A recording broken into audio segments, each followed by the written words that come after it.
Guys, तो आज के इस वीडियो में हम लैग्रेंजियन डायनामिक्स की और एक थ्योरी पढ़ेंगे जो कि बहुत इंटरेस्टिंग है और बहुत इजी थ्योरी है। Lagrange equations are invariant under Galilean transformations. तो पहले हमें पता करना है कि गैलिलियन ट्रांसफॉर्मेशन क्या है और वो कैसे लैग्रेंज इक्वेशंस कैसे इसके अंदर इस गैलिलियन ट्रांसफॉर्मेशन के अंदर इनवेरिएंस होता है और कैसे इनवेरिएंस होगी। तो पहले हमें जानना है कि गैलिलियन ट्रांसफॉर्मेशन क्या है ना। हम स्पेशल थ्योरी ऑफ रिलेटिविटी में देख चुके हैं दो चीज है, एक तो है गैलिलियन ट्रांसफॉर्मेशन और एक है लॉरेंज ट्रांसफॉर्मेशन। हमें जिस टॉपिक पे बात करना है ज्यादा वो है गैलिलियन ट्रांसफॉर्मेशन। ठीक है, अब देखते हैं कि गैलिलियन ट्रांसफॉर्मेशन क्या है। तो पहले मैं दो फ्रेम ऑफ रेफरेंस यहां पे चूज करूंगा। देखो, एक फ्रेम है एस फ्रेम, एक्स उसके कोऑर्डिनेट है एक्स वाई जेड, ऑब्जर्वर है ओ। ये फ्रेम रेस्ट पे है और एस डैश फ्रेम मूविंग पे है जिसके यहाँ पे ऑब्जर्वर क्या है ओ डैश। मान लो एट टाइम जीरो, जब जीरो टाइम था तब observer O and observer O dash, observer O and observer O dash coincide, they are coincide each other. मतलब जब टाइम टी था, जब टाइम जीरो था तब ओ पॉइंट, एक ही पॉइंट पे ओ और ओ डैश था। ठीक है, मतलब दोनों फ्रेम का ऑब्जर्वर सेम पॉइंट पे था। ठीक है, उसके बाद जब टाइम टी हुआ, जब हमने टाइम देखा एट टी टाइम पे, एस डैश जो फ्रेम है वो इस फ्रेम के रिस्पेक्ट में वी जीरो, यहां से यहां तक वी जीरो कांस्टेंट वेलोसिटी से मूव करता हुआ आगे जा रहा है। एट टाइम टी पे यहां तक आया और यहां से यहां तक आने के लिए एस डैश कहां था, एस डैश का जो ऑब्जर्वर इसी पॉइंट पे था। पर जब टाइम टी हुआ तो S dash frame S frame rest में रहा और एस डैश फ्रेम क्या किया ना, इसके ही रेस्पेक्ट में अलोंग एक्स डायरेक्शन पे मूव करता हुआ आगे बढ़ता हुआ जा रहा था। तो इसके रेस्पेक्ट में एक वी जीरो जो वेलोसिटी है कांस्टेंट वेलोसिटी से, एस डैश फ्रेम मूविंग है, इसलिए इस फ्रेम को मैंने बोला मूविंग फ्रेम। अब ऑब्जर्वर कहां पे है, यहां पर है। ठीक है, तो अब हमें पता चला कि एस फ्रेम रेस्ट पे है और एस डैश मूविंग में है। अब देखो, मान लो यहां पे एस डैश फ्रेम पे एक पार्टिकल है, एक आयत पार्टिकल है, जिस पार्टिकल को जो पार्टिकल भी मूव करता हुआ जा रहा है किसी एक इंस्टेंट टाइम पे, मान लो एट टाइम टी पे एस डैश फ्रेम से उसका डिस्टेंस ओ डैश ने उसका डिस्टेंस मेजर किया। आपने ओ डैश से बोला कि कितना डिस्टेंस पे है ये पार्टिकल, तो एस डैश का जो ऑब्जर्वर है उसने बताया कि इसका डिस्टेंस है एक्स डैश। मतलब एस डैश फ्रेम से वो पार्टिकल, आयत पार्टिकल एक्स डैश डिस्टेंस दूर पर है। अब फिर से हम एस फ्रेम का जो ओ ऑब्जर्वर है उसको भी पूछेंगे कि ये पार्टिकल कितने डिस्टेंस दूर पर है। तो क्या बताएगा, यहां से यहां तक का डिस्टेंस, टोटल डिस्टेंस बोलेगा। अब हमें यहां से, अब देखो एस डैश फ्रेम के लिए, एस डैश फ्रेम का जो ऑब्जर्वर है ओ डैश, वो कितना डिस्टेंस बोलेगा इसका, एक्स डैश, इस पार्टिकल का डिस्टेंस एक्स डैश। पर एस फ्रेम का जो ऑब्जर्वर है वो कितना डिस्टेंस बोलेगा इसका, एक्स। यहां से यहां तक का डिस्टेंस एस फ्रेम के लिए, एस फ्रेम का जो ऑब्जर्वर है वो है एक्स। उस एक्स को हम कैसे लिख सकते हैं, यहां से यहां का डिस्टेंस प्लस यहां से यहां का डिस्टेंस हमें पता है एक्स डैश, प्लस यहां से यहां का डिस्टेंस, वेलोसिटी कितना है वी जीरो जो कि कांस्टेंट वेलोसिटी है, और यहां से यहां तक पहुंचने के लिए टाइम कितना लगा टी टाइम, तो डिस्टेंस कितना होगा वी जीरो टी। तो ये है एस फ्रेम का ऑब्जर्वर। आयत पार्टिकल का एस फ्रेम के जो ऑब्जर्वर है ओ, उसने कितना डिस्टेंस बताया कि कितना डिस्टेंस दूर है इस फ्रेम से, एक्स डिस्टेंस दूर पर है। और आयत पार्टिकल और ओ डैश ऑब्जर्वर के लिए कितना डिस्टेंस है इसका, एक्स डैश डिस्टेंस है इसका। ठीक है, ऐसे ही सिमिलरली मैं इस इक्वेशन को ऐसे भी लिख सकता हूं, y डैश इक्वल्स टू, ये पार्टिकल मान लो एक्स एक्सिस के अबाउट जा रहा, मूव कर रहा था, तो हमने ये इक्वेशन लिखा। अब वाई एक्सिस की तरफ भी मूव कर सकता है, तो हम ऐसे इक्वेशन लिख सकता है, ऐसे इक्वेशन हम लिखेंगे Y dash plus V zero T. अब जेड एक्सिस के अबाउट भी इसका मूव कर सकता है, तो सिमिलरली हम ऐसे भी लिख सकते हैं Z equals to Z dash plus V zero T. अब देखो, हम दोनों फ्रेम का जो ऑब्जर्वर है, दोनों ही एक ही टाइम टी पर दोनों ही एक ही पार्टिकल को देख रहा था, पर दोनों ने डिस्टेंस क्या बोला, अलग अलग। एच डैश फ्रेम का जो ऑब्जर्वर है ओ डैश, उसने डिस्टेंस बताया कितना, एक्स डैश। एस फ्रेम का जो ऑब्जर्वर है ओ उसने बताया डिस्टेंस एक्स। हर किसी के लिए डिस्टेंस अलग है। एच डैश फ्रेम का ऑब्जर्वर के लिए डिस्टेंस अलग है इस पार्टिकल का, एस फ्रेम के जो ऑब्जर्वर उसके लिए भी इस पार्टिकल का डिस्टेंस अलग है। अब उन सब से हम पूछेंगे कि वेलोसिटी बताओ। एच डैश फ्रेम की जो ऑब्जर्वर है ओ डैश, उसको हम पूछेंगे कि ये जो पार्टिकल है आयत पार्टिकल, उसका वेलोसिटी बताओ with respect to H dash frame. तो वेलोसिटी कितना बताएगा, उसको वेलोसिटी बताएगा v डैश इस पार्टिकल का। और अगर हम इस फ्रेम के जो ऑब्जर्वर है ओ, उसको पूछेंगे कि इसका वेलोसिटी बताओ, तो वेलोसिटी कितना बताएगा। देखो ये इसका डिस्टेंस कितना है ओ के रेस्पेक्ट में, इस फ्रेम के रेस्पेक्ट में ओ ऑब्जर्वर के लिए डिस्टेंस कितना है, एक्स इक्वल्स टू इतना। तो वेलोसिटी हम निकालेंगे, ये डिस्टेंस है, इसका टाइम के साथ डेरिवेटिव, कितने टाइम लगा, टी टाइम पे। तो वेलोसिटी निकालेंगे हम v equals to v dash plus v zero T. ठीक है, तो देखो यहां पे देखो, अब ये वेक्टर है, मैं वेक्टर साइन देता हूं। ठीक है, तो फिर यहां पे देखो, अपने एक ही पार्टिकल, सेम पार्टिकल के लिए एच डैश फ्रेम का जो ऑब्जर्वर है ओ डैश, उसके लिए इसका वेलोसिटी कितना हुआ इस पार्टिकल का, v डैश। और एस फ्रेम में जो ऑब्जर्वर है उसके लिए इसका वेलोसिटी कितना हुआ, v डैश। मतलब वेलोसिटी भी अलग अलग। इसके लिए वेलोसिटी, इस फ्रेम के लिए, इस फ्रेम के जो ऑब्जर्वर है ओ डैश, उसके लिए इसका वेलोसिटी कितना है, v डैश। ओ फ्रेम के जो ऑब्जर्वर है उसके लिए इसका वेलोसिटी कितना है, इस पार्टिकल का वेलोसिटी कितना है, v। दोनों का ही अलग अलग वेलोसिटी, और v डैश दोनों ही अलग अलग है। ठीक है, और हम अब क्या करेंगे, यहां पे हमने क्या लिखा, एक्स वाई जेड, तीनों कोऑर्डिनेट में इसमें डिवाइड किया। अब इस तीनों कोऑर्डिनेट को एक्स वाई जेड को मैं ऐसे भी लिख सकता हूं, मैं ऐसे भी लिख सकता हूं तीनों को, R dash equals to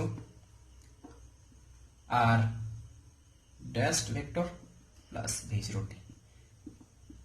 x Y Z मैंने तीनों में लिखा था, उसको मैंने आर वेक्टर इक्वल्स टू क्या लिख सकता हूं मैं, आई कैप एक्स प्लस जे कैप वाई प्लस के कैप जेड। तो वहां से मैंने आर वेक्टर लिखा यहाँ पे। ठीक, क्योंकि एक्स डायरेक्शन में मैंने डिस्टेंस बताया, वाई भी मुझे पता है, जेड भी मुझे पता है, तो मैं आर वेक्टर लिख सकता हूँ। किसके लिए, आयत पार्टिकल के लिए। सिस्टम का जो पार्टिकल था आयत पार्टिकल, उसके लिए। ठीक है, उसके लिए वेलोसिटी। अब तो मैंने इस पार्टिकल का एस डैश फ्रेम के रिस्पेक्ट में डिस्टेंस निकाला, एस फ्रेम के रिस्पेक्ट में डिस्टेंस निकाला, एस फ्रेम के रिस्पेक्ट में इसका वेलोसिटी निकाला। अब बचा क्या है, एक्सलरेशन। अब हम पूछते हैं एस डैश फ्रेम के जो ऑब्जर्वर है ओ डैश, उसको पूछेंगे कि बताओ इसका एक्सलेशन कितना है इस पार्टिकल का। तो इसका एक्सलेशन कितना बोलेगा, ए डैश। इसका एक्सलेशन कितना बोलेगा ए डैश। अब इसको पूछेंगे हम, एस फ्रेम के जो ऑब्जर्वर है ओ, उसको पूछेंगे कि इस पार्टिकल का एक्सलेशन बताओ हमें। तो क्या होगा, वेलोसिटी पता है, उसके साथ हम एक्सप्रेशन निकालेंगे टाइम के साथ डेरिवेटिव, तो आएगा A vector equals to A dash vector. और ये टर्म का डेरिवेटिव क्या होगा, जीरो होगा। सॉरी यहाँ पे टी नहीं रहेगा, अगर मैं यहाँ पे डेरिवेटिव करता हूं तो v जीरो रहेगा सिर्फ। तो एक्सप्रेशन कितना आएगा, A dash vector equals to A I vector equals to A I dash vector. और ये चीज क्या है, कांस्टेंट। इसके टाइम के रिस्पेक्ट में डेरिवेटिव क्या होगा, इसके टाइम के रिस्पेक्ट में डेरिवेटिव होगा जीरो। तो देखो ये आया हमारा एक्सलेशन। मतलब अगर मैं एस डैश फ्रेम का जो ऑब्जर्वर है ओ डैश, उसको अगर मैं बोलूंगा कि इस पार्टिकल कितना एक्सलेशन से जा रहा है, तो मान लो उसने बताया ए डैश एक्सलेशन से जा रहा है। और एस फ्रेम का जो ऑब्जर्वर है ओ, उसको अगर हम पूछेंगे पार्टिकल, आयत पार्टिकल कितना एक्सलेशन से जा रहा है, तो भी ओ क्या बोलेगा, ए। और हमने यहां से क्या निकाला, ए और ए डैश, इसका एक्सलेशन और इसका एक्सलेशन सेम होगा। अगर ओ डैश बोलता है हमें कि 2.5 मीटर पर सेकंड स्क्वायर से ये पार्टिकल जा रहा है, मूव करता हुआ जा रहा है एक्सलेशन से, तो यहां पे भी उसका एक्सलेशन कितना होगा 2.5 मीटर पर सेकंड स्क्वायर, क्योंकि यह इस इक्वेशन से हमें पता है। अब देखो, अब तो हम कह सकते हैं गैलीलियन ट्रांसफॉर्मेशन के under Galilean transformation acceleration same है। मतलब ओ डैश के रिस्पेक्ट में इस पार्टिकल का एक्सलेशन जितना होगा 2.5 मीटर पर सेकंड स्क्वायर, और एस फ्रेम का जो ऑब्जर्वर है ओ, उसके लिए भी एक्सलेशन सेम होगा। तो इससे हम कह सकते हैं कि एक्सलेरेशन इनवेरियंस होता है, मतलब टाइम के रिस्पेक्ट में कोई चेंज नहीं होता, इनवेरियंस होता है। हम कह सकते हैं कि एक्सलेरेशन इनवेरियंस होता है। एस फ्रेम का एक्सलेशन जितना होगा एस डैश फ्रेम का भी एक्सलेरेशन उतना ही होगा, पर डिस्टेंस वेरियंस करता है। मतलब टाइम, एक ही टाइम पे, टी टाइम पे, देखो टी टाइम पे अपने ओ डैश ने जितना डिस्टेंस बताया, ओ ने उससे अलग डिस्टेंस बताया, मतलब एक ही टाइम पे वेरी कर रहा है डिस्टेंस, तो ये इनवेरियंस नहीं है। और वेलोसिटी भी इनवेरियंस नहीं है, सिर्फ इनवेरियंस क्या है, एक्सलेरेशन। तो इसीलिए गैलीलियन ट्रांसफॉर्मेशन के अंदर एक्सलेरेशन इनवेरियंस होता है, पर जो डिस्टेंस वो इनवेरियंस नहीं होता है, और वेलोसिटी भी इनवेरियंस नहीं होता है। अब हम बात करेंगे लैग्रेंज इक्वेशंस के बारे में। अब देखो, तो इस लॉजिक से हमें पता चला कि इनवेरियंस का मतलब क्या है और कैसे इनवेरियंस होता है गैलीलियन ट्रांसफॉर्मेशन के अंडर। अगर लैग्रेंज, अब हमें क्या करना है, Lagrange equations are invariant under Galilean transformation. मान लो अगर मैं इस फ्रेम के जो ऑब्जर्वर है उसने बताया कि उसके लिए अगर लैग्रेंज एल लिखेंगे हम, और ओ डैश का जो ऑब्जर्वर उसके लिए अगर हम लैग्रेंजियन एल डैश लिखे, अगर उन दोनों को हम सेम हो, अगर L equals to L dash हो, तभी हम कह सकते हैं कि इनवेरियंस। जैसे हमने इनवेरियंस, तभी हम कह सकते हैं इनवेरियंस, क्योंकि यहां का जो लैग्रेंजियन इक्वेशन बार लैग्रेंज, और यहां का जो लैग्रेंज और लैग्रेंजियन इक्वेशन दोनों ही सेम है, तो हम कह सकते हैं दोनों इनवेरियंस है। एक ही टाइम पे दोनों का अलग अलग वैल्यू नहीं हो, ठीक है। जैसे हमने कहा था ना, एक्सलेशन, इसका एक्सलेशन ए डैश, इसका एक्सलेशन ए डैश वेक्टर, तो दोनों का ही एक्सलेशन क्या है, सेम है। एक ही टाइम पे, टाइम टी पे दोनों का एक्सप्रेशन सेम है। अगर दोनों का लैग्रेंजियन भी सेम हो आए, लैग्रेंजियन इक्वेशंस सेम आए, तो हम कह सकते हैं कि लैग्रेंजियन भी इनवेरियंस है। अब देखते हैं हम कैसे पता चलेगा, ठीक है। अब देखते हैं हम इस कैसे करेंगे। तो मैं इस चीज को इरेज करता हूं, ठीक है। अब देखो, मान लो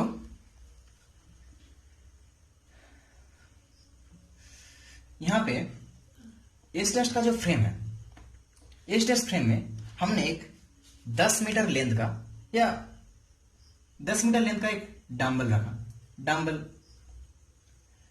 रखा, जिसका हाइट क्या है पता नहीं, पर हमने लिखा क्या, एज्यूम करने के लिए 10 सेमी है इसका हाइट।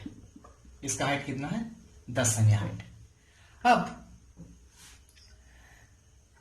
इसका अगर मैं डिस्टेंस मेजर करूं तो क्या हुआ, यहां से यहां का डिस्टेंस आर आई, आयत पार्टिकल का, तो यहां से यहां का डिस्टेंस क्या होगा, r1 डैश, और यहां r2 डैश। यहां से यहां का डिस्टेंस r1 डैश, और यहां से यहां का डिस्टेंस r2 डैश। फिर हम हाइट कैसे निकालेंगे, ये हाइट है, मतलब हाइट क्या होगा, r2 dash minus r1 dash. ऐसे ही अगर इस फ्रेम के रिस्पेक्ट में हम इसका डिस्टेंस निकाले तो क्या होगा, h इक्वल्स टू क्या होगा, डिस्टेंस r, यहां से r1 r2, देखो यहां से डिस्टेंस कितना होगा, यहां पे r2 डैश, और हम इस फ्रेम के रिस्पेक्ट में क्या करेंगे, r2 माइनस r1 हाइट। अब गैलीलियन ट्रांसफॉर्मेशन के अंदर लेंथ का कोई चेंज नहीं होता है। मान लो आप इस फ्रेम में 10 सेमी का कोई रॉड रखते हैं, और इस फ्रेम ओ डैश के ऑब्जर्वर के लिए उस रॉड का लेंथ जितना होगा 10 सेमी, इस फ्रेम का जो ऑब्जर्वर है ओ, उसके लिए भी ये लेंथ उतना ही होगा 10 सेमी, क्योंकि गैलीलियन ट्रांसफॉर्मेशन के अंदर लेंथ का कोई चेंज नहीं होता है। मतलब लेंथ का कोई चेंज नहीं होता है, लेंथ कॉन्स्ट्रक्शन इसका कोई बात ही नहीं आता है। ये किसके अंडर आता है, लॉरेंज ट्रांसफॉर्मेशन के अंडर। मतलब गैलीलियन ट्रांसफॉर्मेशन में एच डैश फ्रेम में अगर आप 10 सेमी का कोई रॉड या 10 सेमी का कोई कुछ भी चीज रखते हो, उस और ओ डैश के लिए इसका हाइट जितना होगा, ऑब्जर्वर ओ के लिए उसका हाइट सेम ही होगा गैलीलियन ट्रांसफॉर्मेशन के अंडर पे। ठीक है, क्योंकि गैलीलियन ट्रांसफॉर्मेशन के अंडर पे लेंथ का कोई चेंज नहीं होता है। ठीक है, तो हमें पता चला कि इसका लेंथ ओ डैश जितना मेजर करेगा, इसका हाइट जितना ओ डैश मेजर करेगा, इस फ्रेम का ऑब्जर्वर भी उतना ही हाइट इसका मेजर करेगा। अब हम बात पे आते हैं लैग्रांज। अब हम लैग्रांज कैसे निकालेंगे? लैग्रांज कैसे निकालेंगे? इसके लिए ओ फ्रेम के लिए हम लैग्रांज, अब हम ओ फ्रेम के लिए लैग्रांज कैलकुलेट करेंगे। तो लैग्रांज क्या होता है? Kinetic energy minus potential energy, किसी भी सिस्टम का टोटल काइनेटिक एनर्जी और पोटेंशियल एनर्जी का डिफरेंस होता है। तो इसके काइनेटिक एनर्जी, मान लो इसके काइनेटिक एनर्जी हम कैसे निकालेंगे? अब इस फ्रेम में, हमने लिखा था ना कि इस फ्रेम के वेलोसिटी क्या है? V vector equals to V dash आयत पार्टिकल के लिए प्लस वी जीरो। यही इक्वेशन को हम लिखेंगे यहाँ पे। देखो, तो हम काइनेटिक एनर्जी क्या निकाले? अब देखो, अब और एक चीज, अब इस जो रॉड को हमने रखा या डंबल को हमने रखा, उसका टोटल मास में लूंगा m, उसका मास है m, स्मॉल m। तो मान लो 25 ग्राम, 35 ग्राम, कोई कुछ भी हो सकता है, 25 ग्राम मास है इसका। अब ओ डैश का एस डैश फ्रेम पे, एस डैश फ्रेम में जो ऑब्जर्वर है ओ डैश, उसके लिए जितना मास होगा 25 ग्राम। एस फ्रेम पे जो ऑब्जर्वर है ओ, उसके लिए भी उतना ही मास होगा। मतलब 25 ग्राम मास इसके लिए भी ओ डैश भी मेजर करेगा, जितना मास ओ डैश मेजर करेगा उतना ही मास ओ भी मेजर करेगा। इसके लिए भी 25 ग्राम ही होगा। क्यों? क्योंकि मास का भी कोई चेंज नहीं होता है गैलीलियन ट्रांसफॉर्मेशन के अंडर में। मास का भी कोई चेंज नहीं होता है, लेंथ का कोई चेंज नहीं होता है, और टाइम डायलेशन की कोई बात ही नहीं आएगा। टाइम, जैसे हम लॉरेंस ट्रांसफॉर्मेशन के अंदर देखते हैं कि टाइम चेंज होता है, पर यहाँ पे नहीं। यहाँ पे लेंथ कंस्ट्रक्शन की कोई बात नहीं होगा, मास का भी कोई चेंज नहीं होगा। यहाँ पे मास m है तो यहाँ पे मास स्मॉल m ही होगा। ठीक है, और हाइट का भी कोई चेंज नहीं होगा, टाइम का भी कोई चेंज नहीं होगा। अगर आपने बोला कि टाइम t, आपके स्टॉप वॉच में आपने देखा कि टाइम t हुआ है, तो इसके लिए भी टाइम t है और इसके लिए भी टाइम t है। तो हम निकालते हैं लैग्रेंजियन। इसके लिए लैग्रेंजियन निकालेंगे, इसके लिए भी लैग्रेंजियन निकालेंगे। तो इसके लिए लैग्रेंजियन को मैंने क्या बोला था? L। तो L क्या होता है? Kinetic energy minus potential energy. तो हाफ m। अब आयत पार्टिकल का, इस पार्टिकल का इसके रिस्पेक्ट में वेलोसिटी क्या है? vi। तो half m vi vector square minus potential energy को मैं v से डिनोट करूंगा। अब यहां इसका लैग्रेंजियन L डैश, तो उसका वेलोसिटी क्या होगा? Same mass. यहां पे मैं मास m लिखूंगा क्योंकि मैंने क्या बोला? मास का भी कोई वेरिएशन नहीं होता है, मास भी सेम रहता है अंडर गैलीलियन ट्रांसफॉर्मेशन के। पर लॉरेंस ट्रांसफॉर्मेशन के अंडर पे मास का चेंज होता है, लेंथ का चेंज होता है, टाइम का चेंज होता है। पर गैलीलियन ट्रांसफॉर्मेशन के अंडर पे लेंथ का, ना मास का, ना टाइम का कुछ चेंज नहीं होता है। ठीक है, तो मास हमने सेम रखा, पर वेलोसिटी क्या हुआ? वेलोसिटी क्या है इसके लिए? v dash. ठीक है, तो v dash vi dash vector square minus potential energy. अब देखो, दोनों का पोटेंशियल एनर्जी भी सेम होगा। कैसे? पोटेंशियल एनर्जी क्या है? m g into H. अब दोनों का ही इस फ्रेम में जो ऑब्जर्वर है o और एच डैश फ्रेम में जो ऑब्जर्वर है o डैश, दोनों ने ही मास कितना मेजर किया? सेम। दोनों के लिए g तो कांस्टेंट है, दोनों के लिए हाइट दोनों के लिए सेम है। अगर आप यहाँ पे 10 सेमी का कोई रॉड रखेंगे और o डैश अगर उसको मेजर करेगा तो उसके लिए जितना हाइट होगा 10 सेमी, वो इस फ्रेम में जो ऑब्जर्वर है o, उसके लिए भी इस रॉड का हाइट कितना होगा? 10 सेमी होगा, क्योंकि लेंथ का कोई चेंज नहीं होता है गैलीलियन ट्रांसफॉर्मेशन अंडर पे। अगर दोनों का मास सेम है, जी सेम है, हाइट सेम है, तो हम कह सकते हैं यहाँ का पोटेंशियल एनर्जी और यहाँ का पोटेंशियल एनर्जी दोनों ही सेम होगा। ठीक है, ये बात हम कह सकते हैं। अब हम इस इक्वेशन को, अब यहां से देखो हम कैसे लिख सकते हैं, एल डैश को देखो हम कैसे लिख सकते हैं। L dash equals to half m vi dash. इसको हम कैसे लिख सकते हैं? यहां पे देखो, हम vi डैश का वैल्यू क्या निकल सकते हैं? यहां से vi वेक्टर माइनस v0। इस टर्म को यहां पे लिखो, vi डैश की जगह हम इस वैल्यू को पुट करेंगे। क्या होगा? vi vector minus v0। ठीक है, minus V, potential energy V।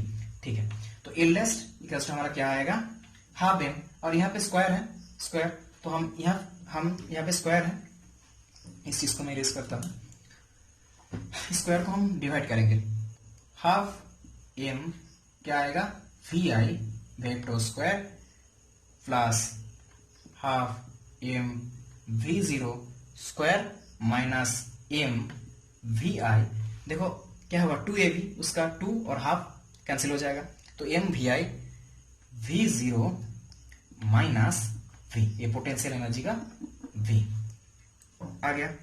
अब यहां से देखो क्या लिख सकता हूं मैं, half M V I square minus V, अब इन दोनों को मैं लिखूंगा plus half M V zero square minus M V I V zero. मैंने यहां पे क्या किया, इस वाले टर्म और ये v एक साइड पे लेके आ गए, और ये दोनों जो बचा था इसको मैंने यहां पे लग दिया। अब ये क्या है, ये क्या था, ये इस फ्रेम में जो ऑब्जर्वर था उसके लिए लैग्रेंजियन क्या था, हाफ एम वी आई, उसके लिए लैग्रेंजियन अगर मैं लिखूंगा तो क्या होगा, L equals to half M V I square minus V, ये था इस फ्रेम को ऑब्जर्व कर लिए, तो मैं इसको वैल्यू क्या लिखूंगा, एल, तो लिख दिया एल प्लस, अब इन दोनों को मैं ऐसे भी लिख सकता हूं, इन दोनों को मैं ऐसे लिखूंगा, D D T half M V zero square into T minus M V I V zero into R. ठीक है, मैं ऐसा लिख सकता हूं, देखो अगर मैं टाइम के रिस्पेक्ट में इसका डेरिवेटिव करूं, जो टर्म मैंने लिखा यहाँ पे ब्रैकेट के अंदर, उसका डेरिवेटिव मैं अगर करूं तो क्या आएगा, half M V zero square, time का डेरिवेटिव डी डी टी मतलब ये आएगा, फिर मैं इस टाइम का अगर डेरिवेटिव करूं तो M constant, V I constant, V zero बाहर आएगा, और आर का डेरिवेटिव टाइम के साथ क्या आएगा, वेलोसिटी आएगा हमारा। आर का अगर हम रेस्पेक्ट में करेंगे तो सॉरी ये नहीं होगा, आर का अगर रेस्पेक्ट हम डेरिवेटिव करेंगे तो क्या आएगा हमारा, वी आई। ठीक है, अब ये आयत पार्टिकल के लिए तो वी आई हमारा आएगा, तो हम एल डैश इक्वल्स टू लिख सकते हैं, L plus D D T half M V zero square into T minus M V zero R I vector. ठीक है, अब वेक्टर साइन दे सकते हो, तो मैं इस फंक्शन को यहां से यहां तक मैं इसको कह सकता हूं एक फंक्शन, किसकी फंक्शन, पोजीशन, क्योंकि देखो एम भी कांस्टेंट है, वी जीरो भी कांस्टेंट है, पर टी और आर ये कांस्टेंट नहीं है, तो हम इस पूरे जो ब्रैकेट के अंदर जो फंक्शन है उसको मैं कह सकता हूँ आर्बिट्रेरी फंक्शन, जो कि पोजीशन एंड टाइम के फंक्शन है, जो कि पोजीशन और टाइम का फंक्शन है, half M V zero square T minus M V zero into R vector, इसको मैं आर आई वेक्टर, इसको मैं कह सकता हूं कि एक आर्बिट्रेरी फंक्शन है पोजीशन और टाइम का। ठीक है, तो मैं यहां से लिख सकता हूं L dash equals to L plus D F upon D T, ऐसे मैं लिख सकता हूं। अब देखो ये क्या है हमारा, इसको हम पहचानते हैं हम, ये क्या है, गॉस फंक्शन, इसको हम गॉस फंक्शन कह सकते हैं, ये गॉस फंक्शन है। गॉस फंक्शन क्या होता है, किसी भी एक आर्बिट्रेरी फंक्शन जो कि पोजीशन और टाइम का होगा, उस फंक्शन का टाइम के रिस्पेक्ट पे डेरिवेटिव करने के बाद अगर उसको हम लैग्रेंज के साथ ऐड करेंगे तो हमारा आ जाएगा गॉस फंक्शन, तो ये हमारा क्या आ गया, गॉस फंक्शन आ गया। अब देखो, अब हमने पढ़ा था कि गॉस फंक्शन इनवेरिएंस होता है अंडर लैग्रेंज इक्वेशन के, मतलब गॉस फंक्शन क्या होता है, इनवेरिएंस होता है लैग्रेंज इक्वेशन के। मैंने इस वीडियो को बताया था, आप लोग देख सकते हो प्लेलिस्ट में जाके इस चैनल का, वहां पे मैंने बताया था कैसे गॉस फंक्शन लैग्रेंज के अंदर इनवेरिएंस होता है। तो हमें पता है कि गॉस फंक्शन इनवेरिएंस होता है लैग्रेंज के अंडर। इनवेरिएंस का मतलब हमें क्या पता है, यहां पे देखो एक्सप्रेशन इनवेरिएंस है, मतलब यहां का एक्सप्रेशन अगर ए है और यहां का एक्सप्रेशन अगर ए डैश है तो दोनों सेम है, तभी हम कह सकते हैं इनवेरिएंस। ऐसे ही लैग्रेंज गॉस फंक्शन इनवेरिएंस है किसके अंदर, लैग्रेंजियन के अंदर, तो हम कह सकते हैं L equals to L dash invariance है, L equals to L dash लिख सकते हैं। तो इसके लिए लैग्रेंजियन, अब हम क्या लिख सकते हैं, एल की जगह एल डैश या एल डैश की जगह एल, तो हम एस फ्रेम में जो ऑब्जर्वर है उसके लिए हम जो इक्वेशन ऑफ मोशन लिखेंगे लैग्रेंजियन का, मान लो उसके लिए मैं अगर इक्वेशन ऑफ मोशन लिखूंगा, लैग्रेंजियन इक्वेशन ऑफ मोशन लिखूंगा, D D T for conservative system del L upon del Q K dot minus del L upon del Q K equals to 0। वही इक्वेशन हम गॉस फंक्शन के लिए भी लिख सकते हैं, D D T del L dash upon del Q K dot minus del L upon del Q K. अब दोनों इक्वेशन ही सेम है, क्यों? क्योंकि L equals to L dash है, दोनों इक्वेशन की वैल्यू सेम आएगा। तो यहां पे हम लैग्रेंजियन इक्वेशन ऑफ मोशन जो डिराइव करेंगे एल, इसके लिए हम जो Lagrangian equation of motion derive करेंगे एल डैश, दोनों ही सेम आएगा। तो हम कह सकते हैं कि Lagrange equations are invariance under Galilean transformation. अब गॉस फंक्शन कैसे इनवेरिएंस होता है लैग्रेंजियन के अंडर, वो वीडियो मैंने बताया था, अगर देख सकते हो आप फास्ट फिजिक्स के चैनल में प्लेलिस्ट में जाके वो वीडियो आपको मिल जाएगा कि गॉस फंक्शन कैसे इनवेरिएंस होता है। ठीक है, तो हम जानते हैं कि गॉस फंक्शन इनवेरिएंस होता है। गॉस फंक्शन इनवेरिएंस होता है मतलब एल इक्वल्स टू हम एल डैश लिख सकते हैं। एल इक्वल्स टू अगर एल डैश है तो इसके लिए जो लैग्रेंजियन इक्वेशन ऑफ मोशन आएगा और इसके लिए जो लैग्रेंजियन मोशन आएगा, देखो दोनों के लिए, ये फर्स्ट के लिए लैग्रेंजियन इक्वेशन ऑफ मोशन, ये सेकंड के लिए Lagrangian of equation of motion. अब दोनों के लिए लैग्रेंजियन इक्वेशन ऑफ मोशन आया। अब एल इक्वल्स टू हम एल डैश मतलब दोनों का वैल्यू सेम आएगा। तो दोनों का वैल्यू सेम आए इसका मतलब हम कह सकते हैं कि लैग्रेंजियन इक्वेशंस आर इनवेरिएंट होता है गैलीलियन ट्रांसफॉर्मेशन के अंडर, गैलीलियन ट्रांसफॉर्मेशन के अंडर। तो ठीक है, अगर आपको इस टॉपिक में कुछ समझ में नहीं आया होगा तो आप कमेंट में जरूर बताना और चैनल को लाइक शेयर सब्सक्राइब करना मत भूलना। ठीक है, मिलते हैं किसी और टॉपिक पे।